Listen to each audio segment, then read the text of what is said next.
Hello students, welcome to all.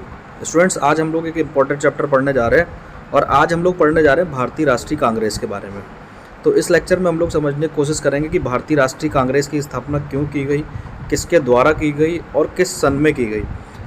यहाँ से हम लोग स्टूडेंट्स ये भी समझेंगे कि उस समय भारतीय राष्ट्रीय कांग्रेस की आवश्यकता क्यों पड़ी। अगर आप इंडिया में रहते होंगे तो आपको भारतीय राष्ट्रीय कांग्रेस के बारे में अच्छे से पता होगा। ये एक बहुत बड़ी नेशनल पार्टी भी है। तो चलिए हम लोग देखते हैं कि भारतीय राष्ट्रीय कांग्रेस की स्थापना किस प्रकार से हुई। तो सबसे पहले हम लोग अपने हेडिंग को देखने की कोशिश करते हैं। इंडिया, इसको आईएनसी भी कहा जाता है। आईएनसी का मीन्स होता है इंडियन नेशनल कांग्रेस। तो यहाँ पर जो स्थापना हुई है वो 1885 ईस्वी में हुई है और इसको किसने स्थापित किया था, किसने बनाया था, वो एक अंग्रेज अधिकारी थे जिनका नाम था A.O. ह्यूम। तो यहाँ से हम लोग इसको देख सकते हैं। आगे हम लोग जानने की कोशिश करते हैं कि A.O. ह्यूम कौन थे। तो दोस्तों यहाँ पर बताना चाहता हूँ आपको, A.O. ह्यूम एक रिटायर्ड अधिकारी थे, अंग्रेज अधिकारी थे। तो इनके बारे में थोड़ा सा ज़्यादा डिटेल्स हम लोग यहाँ पर देख लेते हैं। देखिए, 1884 ईस्वी में एक मांग की गई थी। अंग्रेज़ों ने ये कहा था कि हमें एक ऐसी संस्था की ज़रूरत है जो भारतीयों की समस्या हम तक पहुँचा सके। तो उस संस्था के रूप में भारतीय राष्ट्रीय कांग्रेस को बनाया गया था या विकसित किया गया था। तो यहाँ से हम लोग इसको ध्यान रखेंगे। आगे हम लोग देखते हैं। देखिए स्टूडेंट्स, तो सबसे पहले हम लोग यहाँ पर एक चीज़ और समझने की कोशिश करते हैं। जो भारतीय राष्ट्रीय कांग्रेस है उसका एक नाम हमें और देखने को मिलता है। और भारतीय राष्ट्रीय कांग्रेस का जो प्रथम सम्मेलन था वो पहले पूना में होने को था। तो स्टूडेंट्स यहाँ से बताना चाहता हूँ कि पूना में सम्मेलन रद्द कर दिया गया था। उसके पीछे कारण ये था कि यहाँ पर कालरा नाम की एक बीमारी फैल गई थी। तो कालरा नाम की जो बीमारी फैली थी, इसीलिए पुणे से इसका स्थान हटाकर बॉम्बे में कर दिया गया था। तो बॉम्बे में सबसे पहला अधिवेशन हुआ था कांग्रेस का। तो ये हम लोग इसको ध्यान रखेंगे क्योंकि हमारे पेपर्स में कई बार क्वेश्चन पूछा गया है कि भारतीय राष्ट्रीय कांग्रेस का प्रथम सम्मेलन कहाँ हुआ था। तो आप लोग याद रखेंगे, बॉम्बे में हुआ था। और प्रस्तावित कहाँ था? पुणे में प्रस्तावित था। तो स्टूडेंट्स अब थोड़ा सा आगे चलते हैं हम लोग। ओके, ये देखिए, सबसे पहले जब भारतीय राष्ट्रीय कांग्रेस को बनाया गया था तो इसका एक नाम था जिसका नाम था इंडियन नेशनल यूनियन। तो इसको इंडियन नेशनल यूनियन के नाम से जानते थे पहले हम, लेकिन बाद में इसका नाम चेंज कर दिया गया। स्टूडेंट्स इसको थोड़ा सा आप लोग ध्यान से पढ़ना क्योंकि एक बार ये पेपर में पूछा जा चुका है। तो इसका एक हिंदी में भी कभी कभी नाम हमें देखने को मिलता है, भारतीय राष्ट्रीय संघ। तो कांग्रेस का पहले नाम क्या था? भारतीय राष्ट्रीय संघ था, लेकिन बाद में इसका नाम बदलकर भारतीय राष्ट्रीय कांग्रेस कर दिया गया। तो आगे देखेंगे हम लोग इसमें कौन कौन शामिल थे। सुरेंद्र नाथ बनर्जी वगैरह, ये सभी लोग कुछ ऐसे समाज सुधारक थे जिन्होंने इसका नाम चेंज करने की प्रस्ताव रखा था। तो यहाँ से हम लोग इसको थोड़ा सा ध्यान से पढ़ेंगे। इसके पहले नाम को ध्यान से पढ़ेंगे और बाद का नाम क्या रहा ये ध्यान से पढ़ेंगे। आगे चलते हैं स्टूडेंट्स थोड़ा सा। देखिए, इसका सबसे पहला जो अधिवेशन था वो बॉम्बे में एक कॉलेज था, संस्कृत विद्यालय था, उसमें हुआ था। तो उस विद्यालय का पूरा नाम हम लोग यहाँ से देख सकते हैं। इसका पूरा नाम था गोकुल दास तेजपाल संस्कृत कॉलेज। तो गोकुल दास तेजपाल संस्कृत कॉलेज में सबसे पहले यहाँ पर कांग्रेस का अधिवेशन हुआ और इस कांग्रेस के अधिवेशन में लगभग 72 लोगों ने भाग लिया था। कहीं कहीं 72 भी लिखा रहता है दोस्तों, कहीं कहीं 78 भी लिखा रहता है। तो दोनों संख्याएं ठीक हैं, इसको आप लोग ध्यान रखेंगे। और इस सम्मेलन में जो अध्यक्षता की थी वो की थी WC बनर्जी ने, व्योमेश चंद्र बनर्जी ने। मोस्ट इंपॉर्टेंट है दोस्तों, यहाँ से आप लोग याद रखेंगे, व्योमेश चंद्र बनर्जी को यहाँ पहला अध्यक्ष बनाया गया था। अब व्योमेश चंद्र बनर्जी कौन थे? एक बहुत बड़े वकील थे कलकत्ता के। तो इसको आप लोग याद रखेंगे, कलकत्ता के वकील थे कौन? व्योमेश चंद्र बनर्जी। देखिए, मैं बोल रहा था 72 यहाँ से संख्या देखने को मिलती है। 72 लोगों ने इसमें पार्टिसिपेट किया था, लेकिन कहीं की किताबों में 78 भी लिखा है। तो इसमें कन्फ्यूज़न होने वाली कोई बात नहीं है स्टूडेंट्स, आप लोग याद रखना इसको। आगे थोड़ा सा चलते हैं स्टूडेंट्स। इसी प्रकार उस समय ये निर्णय लिया गया कि हर साल यहाँ पर कांग्रेस का अधिवेशन होगा और हर साल ज़्यादा से ज़्यादा लोग यहाँ पर इकट्ठे होंगे। तो दोस्तों इस तरीके से हमने देखा कि 1885 के बाद जितने भी सम्मेलन हो रहे हैं उसमें जो सम्मेलन में भाग लेने वाले सदस्यों की संख्या लगातार बढ़ती जा रही है। इस तरीके से हम देखते हैं कि थोड़े दिन के बाद जो कांग्रेस है एक बहुत बड़ी मजबूत पार्टी के रूप में हमारे सामने आई थी। अब थोड़ा सा आगे चलते हैं स्टूडेंट्स। देखिए, भारत में जो इंडिपेंडेंस वार हुआ था उसमें भी कांग्रेस ने अपनी बहुत महत्वपूर्ण भूमिका निभाई थी। और बाद में हमने देखा कि कांग्रेस को 2 पार्ट्स में डिवाइड कर दिया गया, एक नरमवादी दल और एक गर्मवादी दल। तो नरमवादी दल को उदारवादी लोग चला रहे थे, और गरमवादी दल जो था उसमें कुछ क्रांतिकारी लोग शामिल थे। तो उनके नाम हम लोग आगे देखेंगे। ओके, अब आगे चलते हैं स्टूडेंट्स। देखिए, कांग्रेस एक ऐसी संस्था थी जो भारतीयों की समस्या को अंग्रेज़ों तक पहुंचाती थी। तो इसको हम लोग यहाँ से देख सकते हैं, पूरा इस तरीके से पढ़ सकते हैं। और बाद में हमने देखा कई सारे एक्ट आए थे, अंग्रेज़ों के द्वारा लाए गए थे। सबसे पहले हम लोग ध्यान रखेंगे 1813 ईस्वी में एक एक्ट आया था। तो यहाँ से एक्ट आने की शुरुआत हुई थी। तो एक्ट क्या है, इसको समझने की कोशिश करते हैं, क्योंकि जब अंग्रेज हमारे भारत पर शासन कर रहे थे तो ब्रिटेन से कुछ रूल्स और रेगुलेशन बनाए जाते थे। तो जो रूल्स और रेगुलेशन होते थे उनको हमने एक्ट का नाम दिया है। तो इसी तरीके से हर 20 साल में अपडेट होता था, और अपडेट होने के बाद हर 20 साल में ये एक्ट भारत में लाए जाते थे।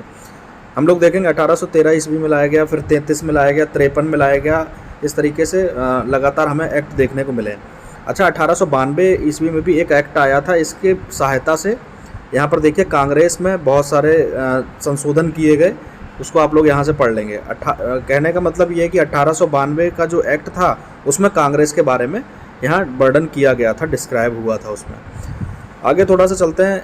अब मैंने बताया था कि यहाँ पर कांग्रेस जो है 2 पार्ट्स में डिवाइड हो गई थी। तो 2 पार्ट्स कौन कौन से थे, यहाँ से हम लोग ध्यान रखेंगे। ये मॉडरेट लीडर्स थे। मॉडरेट का मीन्स होता है उदारवादी दल के लोग। तो उदारवादी दलों में जो है Dadabhai Naoroji, A.O. Hume, Badruddin Tyabji, MC Ranade, W.C. Banerjee, Pherozeshah Mehta. दोस्तों, ये मोस्ट इंपॉर्टेंट नाम है, एक एक करके इसलिए बता रहा हूँ क्योंकि सारे नाम पेपर्स में पूछे गए हैं। तो कभी कभी पेपर्स में हमारे नाम पूछ लिए जाते हैं, तो इसको हम लोग सही से पढ़ लेंगे, याद करेंगे इसको। स्टूडेंट्स, 1 से 2 बार हम लोग नाम देखेंगे, आराम से याद हो जाएंगे। फिरोज शाह मेहता, सुरेंद्र नाथ बनर्जी, तेज बहादुर सप्रू, गोपाल कृष्ण गोखले, आनंद मोहन बोस। ये कुछ इंपॉर्टेंट नाम है जो आप लोग एक एक करके यहाँ से ज़रूर पढ़ोगे, क्योंकि यहाँ से पेपर में नाम पूछे जाते हैं। इसके आगे चलते हैं स्टूडेंट्स। कुछ और लीडर्स हमें यहाँ पर देखने को मिलते हैं। उसके बाद क्या हुआ था, कुछ 1707 ईस्वी में जो अधिवेशन हुआ था उसमें कांग्रेस को 2 पार्ट्स में डिवाइड कर दिया गया था।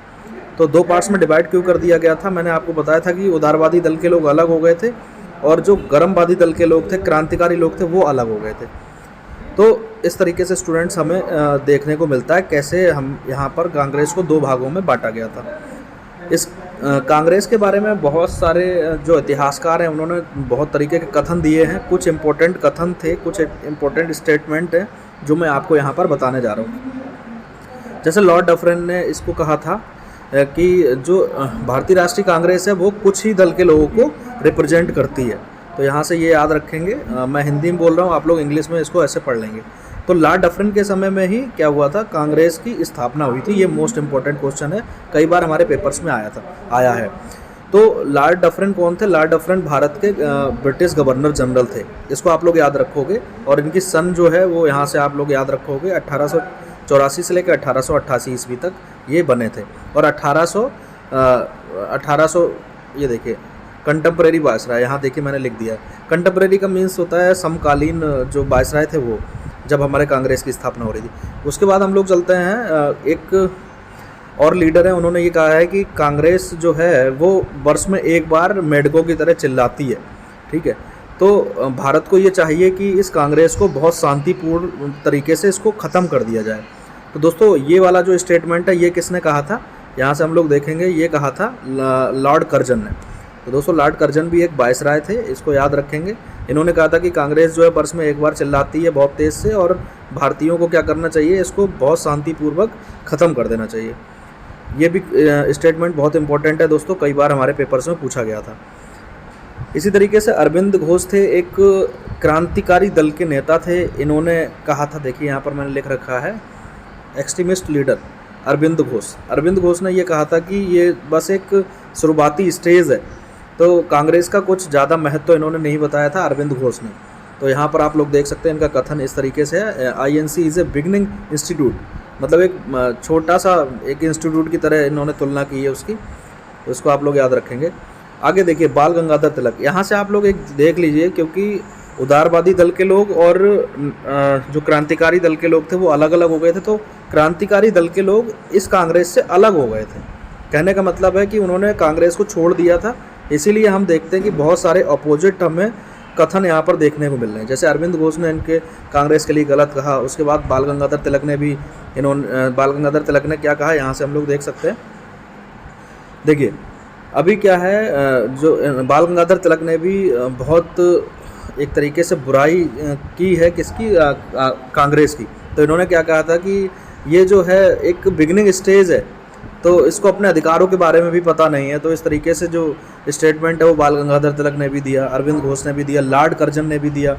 इस तरीके के जो क्रांतिकारी विचारों के लोग थे उन्होंने कांग्रेस को थोड़ा सा गलत रूप में यहाँ पर हमें बताया है। तो अब देखिए ये नेक्स्ट बिपिन चंद्र पाल, देखिए ये सब एक्सट्रीमिस्ट लीडर हैं, ये सब एक क्रांतिकारी विचारधारा रखने वाले लोग हैं। बिपिन चंद्र पाल ने कहा था कि कांग्रेस बुलबुले की भांति हमें दिखाई देती है फिर नीचे गिर जाती है। तो यहाँ पर हम लोग देखते हैं INC playing with A bubbles, मतलब एक गुब्बारे की भांति उठती है और फिर बाद में वैसे हो जाती है। इस तरीके से लोग इन्होंने मतलब जो एक्सट्रीमिस्ट लोग थे उन्होंने इसको कहा है, जैसे तुलना की है। तो स्टूडेंट्स ये कुछ इंपॉर्टेंट फैक्ट्स थे जो हमें यहाँ से कांग्रेस के बारे में पढ़ने थे, क्योंकि यहाँ से कई सारे क्वेश्चन हमारे पेपर्स में देखने को मिलते हैं। तो यहाँ पर जो इम्पोर्टेंट था, जो हमारे पेपर्स में कई बार क्वेश्चन पूछे गए थे, वहाँ से मैंने आपको बता दिया है। इसके बाद कांग्रेस को हमें और डीपली पढ़ना है। अभी मैंने सिर्फ आपको बैकग्राउंड क्लियर किया है, बाद में किसी लेक्चर में मैं आपको बहुत डीपली समझाऊंगा कि Congress, what is the importance of Congress and मतलब किस तरीके के यहाँ पर सम्मेलन हुए और उन सम्मेलन से क्या क्या आउटपुट निकला। ये भी बहुत ज़रूरी है क्योंकि कई सारे क्वेश्चन हमारे पेपर्स में इस तरीके के पूछे जाते हैं। तो स्टूडेंट्स ये छोटा सा लेक्चर था, यहाँ पर हमने सिर्फ कांग्रेस के बारे में पढ़ाई, थोड़ा सा देखा और उनके बारे में बहुत विभिन्न जो लोग थे उनके क्या मत थे इसको हमने देखा। अब नेक्स्ट लेक्चर में हम लोग इसको थोड़ा सा ब्रॉडली पढ़ेंगे। तो आज के लिए हम लोग इतना रखते हैं, बाकी हम लोग नेक्स्ट लेक्चर में मिलते हैं। ओके, वीडियो देखने के लिए बहुत बहुत धन्यवाद आपका, बहुत बहुत आभार, थैंक यू वेरी मच।